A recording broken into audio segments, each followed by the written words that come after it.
শ্রী শ্রী রামকৃষ্ণ লীলা প্রসঙ্গের প্রথম খণ্ড থেকে আমরা দেখতে পাই শ্রী শ্রী ঠাকুরের পিতা শ্রীযুক্ত ক্ষুদিরাম চট্টোপাধ্যায় ছিলেন অত্যন্ত বিনয়ী এবং সৎ ব্রাহ্মণ। তিনি দেড়ে গ্রামে মিথ্যা সাক্ষী দিতে না চাওয়ায় তাকে গ্রাম থেকে বহিষ্কৃত করা হয়েছিল এবং তিনি সম্পূর্ণ খালি হাতে কামারপুকুর গ্রামে চলে এসেছিলেন। সেখানে উল্লেখ পাওয়া যায় তাঁর বন্ধু শ্রীযুক্ত সুখলাল গোস্বামী তাহাকে লক্ষ্মীজলা নামক স্থানে 1 বিঘা 10 ছটাক ধান্য জমি প্রদান করিয়াছিলেন।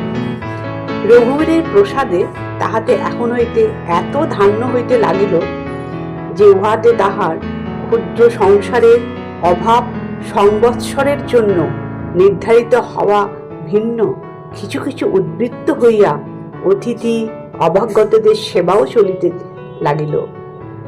কৃষাণাদিগকে পারিশ্রমিক দিয়া শ্রীযুক্ত ক্ষুদিরাম উচ্চ জমিতে চাষ করাইতেন এবং ক্ষেত্র পোষিত হইয়া বপনকাল উপস্থিত হইলে রঘুবীরের নাম গ্রহণপূর্বক স্বয়ং কয়েকগুচ্ছ ধান উহাতে প্রথমে রোপণ করিতেন, পরে কৃষক দিগকে ওই কার্য নিষ্পন্ন করিতে বলিতেন এবং সেই সময় থেকে আজ পর্যন্ত কামারপুকুর রামকৃষ্ণ মিশনের মহারাজবৃন্দ এখনো সেই পরম্পরা মেনে প্রতি বছর তারা লক্ষ্মীজলায় ধান্য রোপণ করে থাকেন।